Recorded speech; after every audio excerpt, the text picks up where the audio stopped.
Sabíamos que o mundo mudaria.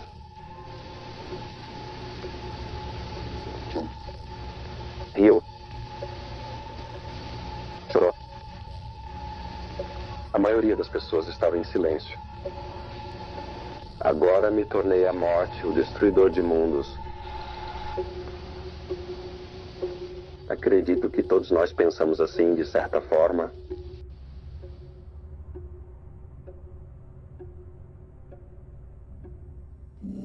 Nos dias 6 e 9 de agosto de 1945, o mundo testemunhou um novo tipo de guerra. As bombas nucleares Little Boy e Fat Man foram lançadas sobre Hiroshima e Nagasaki por bombardeiros americanos. O objetivo era forçar o Japão Imperial a se render, o que eles fizeram no dia 15 de agosto de 1945. É amplamente conhecido que o lançamento desses dois novos tipos de armas pôs fim ao conflito mais sangrento da história humana, com um número de mortos bem acima de 70 milhões. Mas no vídeo de hoje, vamos abordar o que aconteceu nos dias, semanas e meses após o lançamento da arma que moldaria o restante do século XX. Hiroshima foi a primeira cidade escolhida para ser destruída pela bomba atômica. Foi selecionada por ser vital tanto para a manufatura quanto para o comando militar. Também abrigava a sede do marechal de campo Shinhaku Hata. Também era lar de aproximadamente 350 mil pessoas, muitas vivendo em casas com telhados de madeira bem apertadas, embora a área central de Hiroshima consistisse em grande parte de edifícios de concreto. Nagasaki foi escolhida como o segundo alvo por seus estaleiros, siderúrgicas e centros de fabricação. Quase toda a força de trabalho de Nagasaki estava empregada de alguma forma na fabricação. Ao contrário de Hiroshima, a maioria das construções em Nagasaki eram de madeira, também muito próximas umas das outras. Acredita-se que cerca de 260 pessoas estavam em Nagasaki no momento do bombardeio. No dia 6 de agosto de 1945, um Boeing B-20 e 9 Super Fortress modificado, apelidado de Enola Gay, sobrevoou Hiroshima no início da manhã. A bomba Little Boy foi entregue por paraquedas às 8h15 da manhã. Foi detonada a cerca de 2.000 pés acima de Hiroshima. A explosão resultante foi equivalente a cerca de 12.000 a 15.000 toneladas de trinitrotolueno. E isso foi com apenas 2% do urânio da bomba alcançando a fissão. Pelo menos 80 mil pessoas morreram instantaneamente. Nos dias seguintes, o governo japonês ficou atordoado com a destruição de Hiroshima. Alguns consideraram a rendição proposta na Declaração de Potsdam. Foram feitos esforços de última hora para evitar que a União Soviética declarasse guerra ao Japão. Todos falharam, deixando o Japão com o aviso de que no dia 9 de agosto a União Soviética declararia guerra. Panfletos foram lançados por bombardeiros americanos em várias cidades japonesas, embora não em Nagasaki. Na manhã do dia 9 de agosto, a União Soviética declarou guerra ao Japão e começou sua invasão à Manchúria. O governo japonês se reuniu em Tóquio para discutir a proposta de sua rendição condicional. Neste ponto, no entanto, o bombardeiro B-29, modificado, conhecido como Boxcar, estava voando sobre Nagasaki. Assim como a primeira bomba, a bomba nuclear Fat Man detonou a cerca de 1.600 pés da cidade de Nagasaki. De 40.000 a 75.000 homens, mulheres e crianças foram instantaneamente mortos.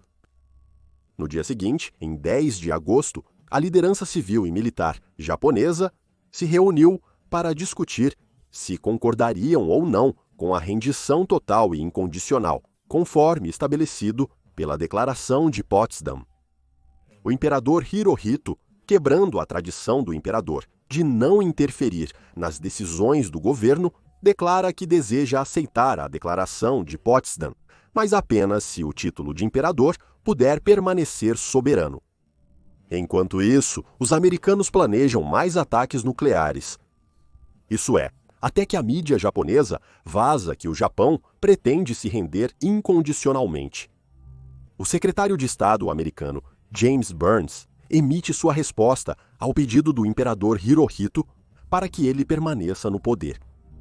A resposta de Burns é que serão as potências aliadas que estarão no controle e permitirão, a seu tempo, que o povo japonês decida sua própria forma de governança. Com a incerteza de sua posição, Hirohito pressiona seu governo a se render. Após um golpe militar fracassado, o Japão se rende formalmente no dia 15 de agosto de 1945, encerrando-lhe o conflito mais sangrento da história humana. Mas é vital levar em conta o que aconteceu com aquelas pessoas diretamente impactadas pelas bombas nucleares nos segundos, dias e anos seguintes. Nos primeiros segundos após a detonação da bomba, uma extrema energia infravermelha foi liberada e queimou instantaneamente a pele exposta por quilômetros. Os órgãos internos macios de toda a vida evaporaram.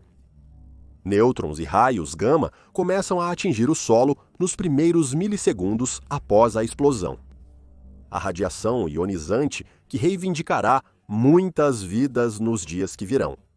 As ondas de explosão se espalham para fora, a velocidades que chegam a 7.000 milhas por hora, impulsionando uma bola de fogo que consumiria a grande parte dos prédios da cidade. No centro da explosão, as temperaturas alcançariam 7.000 graus Fahrenheit.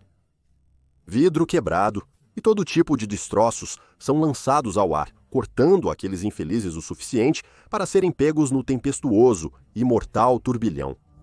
A inconfundível gigantesca nuvem em forma de cogumelo se forma, visível por milhas. Com uma força tão destrutiva, não é de se admirar que, entre as duas bombas, cerca de 150.000 pessoas morreram instantaneamente. O que piorou a situação é que os médicos, enfermeiros e equipe médica foram em grande parte dizimados pelas explosões. Estima-se que 90% dos médicos em Hiroshima foram instantaneamente mortos ou feridos, com apenas 3 dos 45 hospitais não afetados. Isso apenas agravou a crise que se seguiria à detonação. Enquanto as explosões iniciais ceifaram dezenas de milhares de vidas num instante, as mortes mais lentas e insidiosas ainda estavam por vir. No quarto dia, os pacientes tratados por queimaduras começaram a apresentar sintomas incomuns. Manchas roxas apareceram por todo o corpo da pessoa afetada.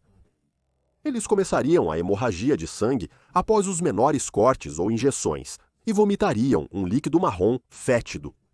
O cabelo cairia em tufos ao menor toque à medida que a necrose se instalava. Na época, os médicos não tinham ideia de que estavam lidando com a doença da radiação, uma condição incurável que afetava aqueles mais próximos ao centro da explosão ou aqueles que haviam consumido material irradiado. Muitos haviam consumido água de rios próximos, levados a fazer isso pelo intenso calor causado pela explosão, sem saber da contaminação. E o mais perturbador é que alguns tentaram beber a chuva preta, oleosa da nuvem em forma de cogumelo, embora logo percebessem que eram os restos atomizados da cidade e das pessoas que antes estavam ao redor deles. O calor e a luz das bombas nucleares eram de tal intensidade que queimaram padrões de roupas diretamente na pele da vítima. Relógios superaquecidos tornaram-se instrumentos de marcação para aqueles que os usavam muito perto do hipocentro da explosão. Para aqueles que olharam diretamente para o flash inicial intenso do ataque nuclear, eles ficaram com cegueira instantânea e permanente. Para outros, cataratas e cegueira seguiriam em poucos anos. Embora talvez a lesão mais infame associada aos bombardeios de Hiroshima e Nagasaki seja a dos chamados pessoas jacaré andando como formigas. O termo deriva do livro agora desacreditado, O Último Trem de Hiroshima. De acordo com os testemunhos de testemunhas compilados pelo livro, eles agora estavam sem olhos e sem rosto, com suas cabeças transformadas em peles de jacaré, enegrecidas, exibindo buracos vermelhos indicando bocas. As pessoas jacaré não gritaram. Suas bocas não conseguiam formar os sons. O barulho que eles faziam era pior do que gritar. Eles emitiam um murmúrio contínuo, como gafanhotos em uma noite de meados do verão. Um homem, cambaleando em tocos de pernas queimadas, estava carregando um bebê morto de cabeça para baixo. É importante notar que este livro foi retirado pelo editor devido à fabricação de fontes. No entanto, é provável que muitas pessoas tenham sido gravemente queimadas, morrendo uma morte incrivelmente dolorosa enquanto sua própria carne derretia. Nos próximos 2 a 4 meses, os efeitos das bombas mataram entre 90 mil a 146 mil pessoas em Hiroshima e 39 mil a 80 mil pessoas em Nagasaki. Nos meses seguintes, muitas pessoas continuaram a morrer devido aos efeitos de queimaduras graves, doença por radiação e todos os tipos de ferimentos causados pelas explosões. Tudo isso foi agravado pelas condições precárias, com doenças se espalhando descontroladamente e a falta de alimentos causando desnutrição. Vale ressaltar que muitos trabalhadores coreanos forçados estavam em ambas as cidades. Também é impossível saber quantas famílias foram completamente dizimadas, não deixando ninguém para relatar as mortes. Os problemas de saúde perduraram por mais de alguns meses. Mulheres grávidas expostas aos bombardeios experimentaram taxas mais altas de abortos e mortes entre seus bebês. Aquelas que conseguiram dar à luz tiveram filhos que eram mais propensos a ter deficiências intelectuais, crescimento prejudicado, além de um risco aumentado de desenvolver cânceres. Isso pode ser visto no aumento dos casos de leucemia. Os casos de leucemia aumentaram cerca de 2 anos após as explosões e permaneceram altos por cerca de 6 anos, afetando principalmente crianças pequenas. Acredita-se que os efeitos das bombas aumentaram os casos de leucemia em quase 50%. Em meados dos anos 1950, outros tipos de câncer começaram a crescer. Os cânceres de tireoide, mama e pulmão todos dispararam.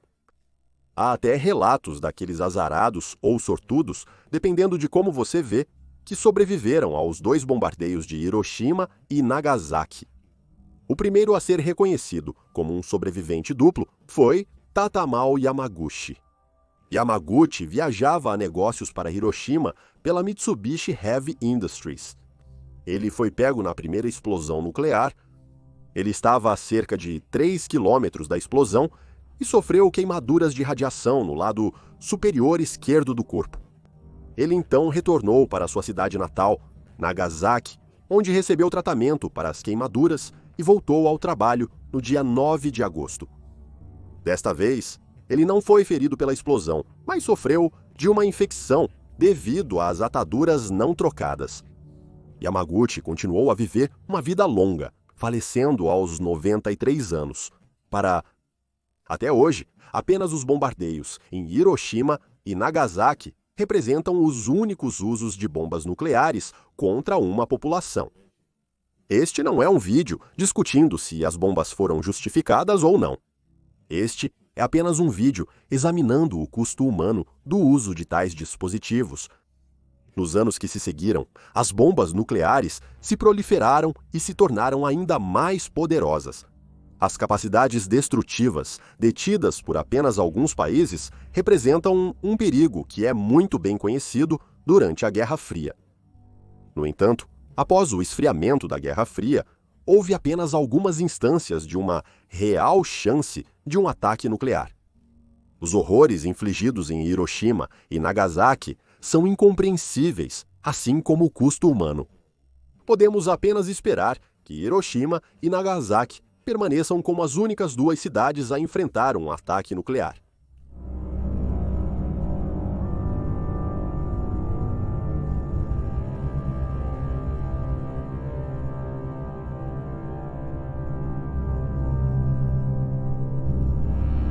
Obrigado.